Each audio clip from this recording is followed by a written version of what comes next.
ओम शांति। साकार मुरली 3 फरवरी 2025 सुनेंगे ईश्वरीय महावाक्यों को विस्तार से। मीठे बच्चे, आत्मरूपी ज्योति में ज्ञान योग का घृत डालो तो ज्योत जगी रहेगी। ज्ञान और योग का कॉन्ट्रास्ट अच्छी रीति समझना है। प्रश्न: बाप का कार्य प्रेरणा से नहीं चल सकता, उन्हें यहाँ आना ही पड़े, क्यों? उत्तर: क्योंकि मनुष्यों की बुद्धि बिल्कुल तमोप्रधान है। तमोप्रधान बुद्धि प्रेरणा को कैच नहीं कर सकती। बाप आते हैं तब तो कहा जाता है, छोड़ भी दे आकाश सिंहासन। गीत छोड़ भी दे आकाश सिंहासन। ओम शांति। भक्तों ने यह गीत बनाया है। अब इसका अर्थ कैसा अच्छा है? कहते हैं, आकाश सिंहासन छोड़कर आओ। अब आकाश तो है यहाँ, यहाँ है रहने का स्थान। आकाश से तो कोई चीज आती नहीं। आकाश सिंहासन कहते, आकाश तत्व में तो तुम रहते हो और बाप रहते हैं महातत्व में। उसको ब्रह्म या महातत्व कहते हैं, जहाँ आत्माएं निवास करती है। बाप आएगा भी जरूर वहाँ से, कोई तो आएगा ना। कहते, आकर हमारी जोत जगाओ। गायन भी है, एक है अंधे की औलाद अंधे और दूसरे है सज्जे की औलाद सज्जे। धृतराष्ट्र और युधिष्ठिर नाम दिखाते हैं। अभी यहाँ तो औलाद है रावण की। माया रूपी रावण है ना, सबकी रावण बुद्धि है। अब तुम हो ईश्वरीय बुद्धि। बाप तुम्हारी बुद्धि का अब ताला खोल रहे हैं। रावण ताला बंद कर देते, कोई किसी बात को नहीं समझते हैं तो कहते हैं यह तो पत्थर बुद्धि है। बाप आकर यहाँ जोत जगाएंगे ना, प्रेरणा से थोड़े ही काम होता है। आत्मा जो सतोप्रधान थी, उनकी ताकत अब कम हो गई है, तमोप्रधान बन गई है, एकदम जुंजार बन पड़ी है। मनुष्य कोई मरते हैं तो उनका दीवा जलाते हैं। अब दीवा क्यों जलाते हैं? समझते हैं जोत बुझ जाने से अंधियारा ना हो जाए, इसलिए जोत जगाते हैं। अब यहाँ की जोत जगाने से वहाँ कैसे रोशनी होगी? कुछ भी समझते नहीं। अभी तुम सेंसिबल बुद्धि बनते हो। बाप कहते, मैं तुमको स्वच्छ बुद्धि बनाता हूँ, ज्ञानघृत डालता हूँ। है यहाँ भी समझाने की बात, ज्ञान और योग दोनों अलग चीज है। योग को ज्ञान नहीं कहेंगे। कोई समझते हैं भगवान ने आकर यह भी ज्ञान दिया ना कि मुझे याद करो, परंतु इसे ज्ञान नहीं कहेंगे। यह तो बाप और बच्चे हैं। बच्चे जानते हैं कि यहाँ हमारा बाबा है, इसमें ज्ञान की बात नहीं कहेंगे। ज्ञान तो विस्तार है, यह तो सिर्फ याद है। बाप कहते हैं मुझे याद करो बस, यह तो कॉमन बात है, इनको ज्ञान नहीं कहा जाता। बच्चे ने जन्म लिया सो तो जरूर बाप को याद करेगा ना। ज्ञान का विस्तार है। बाप कहते हैं मुझे याद करो, यह ज्ञान नहीं हुआ। तुम खुद जानते हो हम आत्मा है, हमारा बाप परमात्मा परमात्मा है, इसे ज्ञान कहेंगे क्या? बाप को पुकारते हैं। ज्ञान तो है नॉलेज, जैसे कोई एमए पढ़ते हैं, कोई बीए पढ़ते हैं, कितनी ढेर किताब पढ़नी होती है। अब बाप तो कहते हैं तुम हमारे बच्चे हो ना, मैं तुम्हारा बाप हूँ, मेरे से ही योग लगाओ अर्थात याद करो। इसको ज्ञान नहीं कहेंगे, तुम बच्चे तो हो ही। तुम आत्माएं कब विनाश को नहीं पाती हो। कोई मर जाते हैं तो उनकी आत्मा को बुलाते हैं। अब वह शरीर तो खत्म हो गया, आत्मा भोजन कैसे खाएगी? भोजन तो फिर भी ब्राह्मण खाएंगे, परंतु यह सब है भक्ति मार्ग की रस्म। ऐसे नहीं कि हमारे कहने से वह भक्ति मार्ग बंद हो जाएगा, वह तो चलता ही आता है। आत्मा तो एक शरीर छोड़ चाहे दूसरा लेती है। बच्चों की बुद्धि में ज्ञान और योग का कॉन्ट्रास्ट स्पष्ट होना चाहिए। बाप जो कहते हैं मुझे याद करो, यह ज्ञान नहीं है, यह तो बाप डायरेक्शन देता है। इनको योग कहा जाता है। ज्ञान है सृष्टि पा कैसे कैसे फिरता है, उसकी नॉलेज। योग अर्थात याद।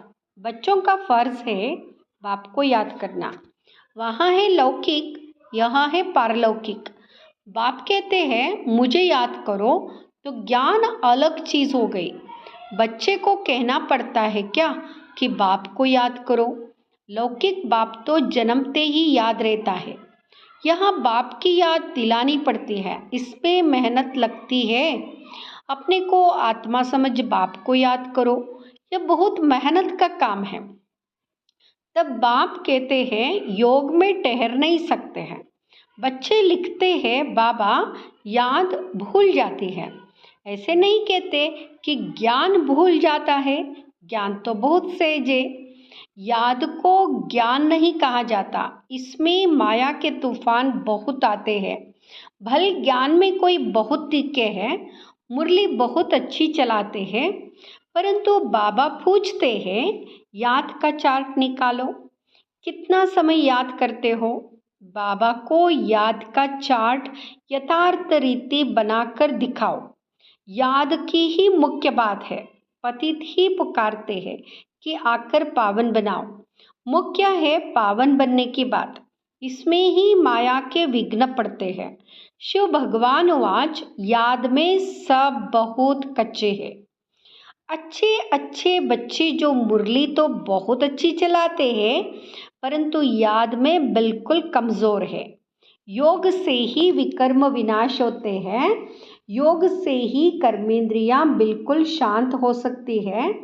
एक बाप के सिवाय और कोई याद ना आए, कोई देह भी याद ना आए। आत्मा जानती है यह सारी दुनिया खलास होनी है। अब हम जाते हैं अपने घर, फिर आएंगे राजधानी में। यह सदैव बुद्धि में रहना चाहिए। ज्ञान जो मिलता है वह आत्मा में रहना चाहिए। बाप तो है योगेश्वर जो याद सिखलाते हैं। वास्तव में ईश्वर को योगेश्वर नहीं कहेंगे, तुम योगेश्वर हो। ईश्वर बाप कहते हैं मुझे याद करो। यहाँ याद सिखलाने वाला ईश्वर बाप है।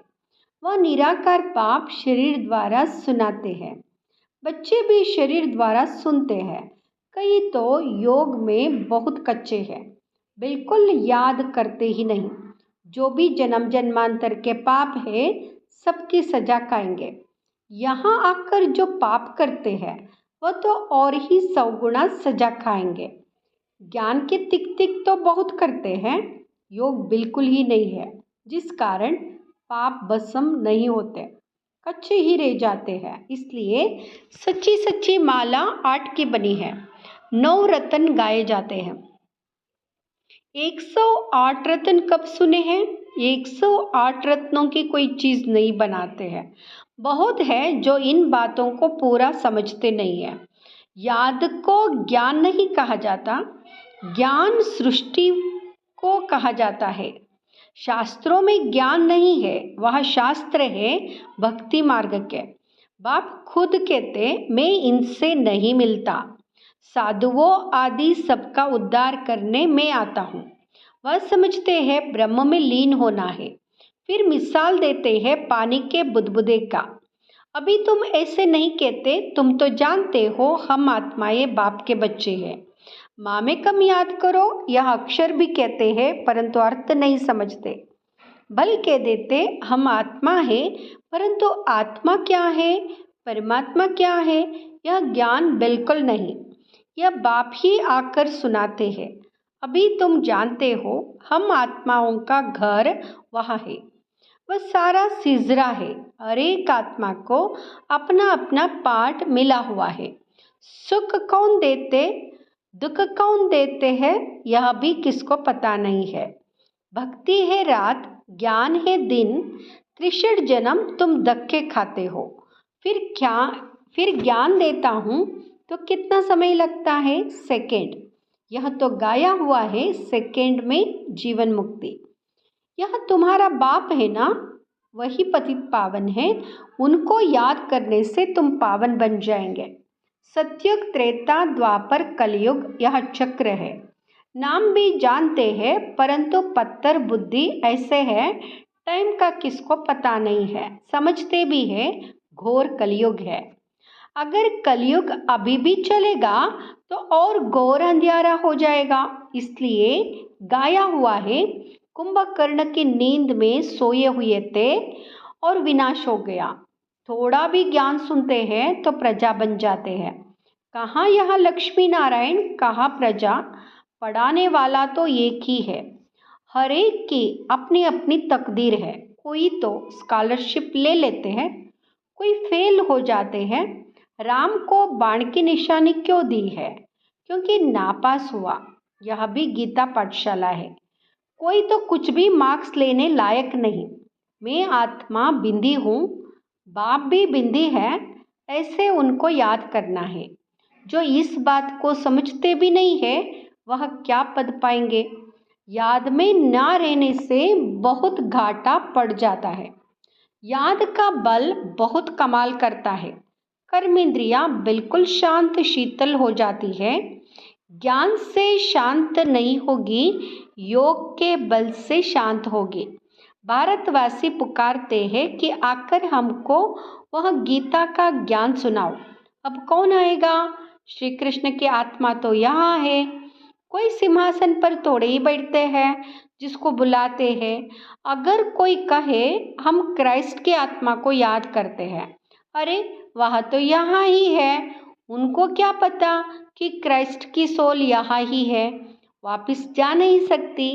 लक्ष्मी नारायण पहले नंबर वालों को ही पूरे 84 जन्म लेते हैं, तो और फिर वापस जा कैसे सकते? वह सब हिसाब है ना। मनुष्य तो जो कुछ बोलते हैं सो झूठ। आधा कल्प है झूठ कंड, आधा कल्प है सच कंड। अभी तो हर एक को समझाना चाहिए। इस समय सब नरकवासी है, फिर स्वर्गवासी भी भारतवासी ही बनते हैं। मनुष्य कितने वेद शास्त्र उपनिषद आदि पढ़ते हैं, क्या इससे मुक्ति को पाएंगे? उतरना तो है ही। हर चीज सतो रजो तमो में जरूर आती है। न्यू वर्ल्ड किसको कहा जाता है? किसको भी यहाँ ज्ञान नहीं है। यह तो बाप सम्मुख बैठ समझाते हैं। देवी देवता धर्म कब किसने स्थापन किया? भारतवासियों को कुछ भी पता नहीं है, तो बाप ने समझाया है। ज्ञान में भल कितने भी अच्छे हैं, परंतु योग में कई बच्चे नापास है। योग नहीं तो विकर्म विनाश नहीं होंगे, ऊंच पद नहीं पाएंगे। जो योग में मस्त है वही ऊंच पद पाएंगे।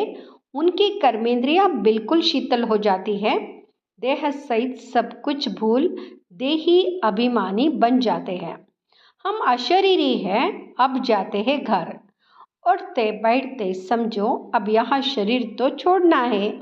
हमने पाठ बजाया, अब जाते हैं घर। ज्ञान तो मिला है। जैसे बाप में ज्ञान है, उनको तो किसको याद नहीं करना है। याद तो तुम बच्चों को करना है। बाप को ज्ञान का सागर कहा जाता है, योग का सागर तो नहीं कहेंगे ना। चक्र का नॉलेज सुनाते और अपना भी परिचय देते हैं। याद को ज्ञान नहीं कहा जाता। याद तो बच्चे को आपे ही आ जाती है। याद तो करना ही है, नहीं तो वर्षा कैसे मिलेगा? बाप है तो वर्षा जरूर मिलता है, बाकी है नॉलेज। हम 84 जन्म कैसे लेते हैं? तमो प्रधान से सतो प्रधान, सतो प्रधान से तमो प्रधान कैसे बनते हैं, यह बाप समझाते हैं। अब सतो प्रधान बनना है बाप की याद से। तुम रूहानी बच्चे रूहानी बाप के पास आए हो, उनको शरीर का आधार तो चाहिए ना। कहते मैं बूढ़े तन में प्रवेश करता हूँ, है भी वानप्रस्थ अवस्था। अब बाप आते हैं तब सारी सृष्टि का कल्याण होता है। यहाँ है भाग्यशाली रथ, इनसे कितनी सर्विस होती है। तो इस शरीर का भान छोड़ने के लिए याद चाहिए। इसमें ज्ञान की बात नहीं, जास्ती याद सिखलानी है। ज्ञान तो सहज है, छोटा बच्चा भी सुना दे, बाकी याद में ही मेहनत है। एक की याद रहे, इसको कहा जाता है अव्यभिचारी याद। किसके शरीर को याद करना, वह है व्यभिचारी याद। याद से सबको भूल अशरीरी बनना है। अच्छा, मीठे मीठे सिकिलदे बच्चों प्रति माता पिता बाप दादा का याद प्यार और गुड मॉर्निंग। रूहानी बाप की रूहानी बच्चों को नमस्ते। हम रूहानी बच्चों की रूहानी माता पिता बाप दादा को याद प्यार गुड मॉर्निंग नमस्ते। धारणा के लिए मुख्य सार। फर्स्ट, याद के बल से अपनी कर्मेंद्रियों को शीतल शांत बनाना है। फुल पास होने के लिए यथार्थ रीति बाप को याद कर पावन बनना है। दूसरा, उठते बैठते बुद्धि में रहे कि अभी हम यहाँ पुराना शरीर छोड़ वापस घर जाएंगे। जैसे बाप में सब ज्ञान है, ऐसे मास्टर ज्ञान सागर बनना है। वरदान, कंबाइंड स्वरूप की स्मृति द्वारा श्रेष्ठ स्थिति की सीट पर सेट रहने वाले सदा संपन्न भाव। कंबाइंड स्वरूप की स्मृति द्वारा श्रेष्ठ स्थिति का सीट पर सेट रहने वाले सदा संपन्न भाव। संगम युग पर शिव शक्ति के कंबाइंड स्वरूप की स्मृति में रहने से हर असंभव कार्य संभव हो जाता है। यही सर्वश्रेष्ठ स्वरूप है। इस स्वरूप में स्थित रहने से संपन्न भाव का वरदान मिल जाता है। बाप दादा सभी बच्चों को सदा सुखदायी की स्थिति की सीट देते हैं। सदा इसी सीट पर सेट रहो तो अतीन्द्रिय सुख के झूले में झूलते रहेंगे। सिर्फ विस्मृति के संस्कार समाप्त करो। स्लोगन, पावरफुल वृत्ति द्वारा आत्माओं को योग्य और योगी बनाओ। ओम शांति।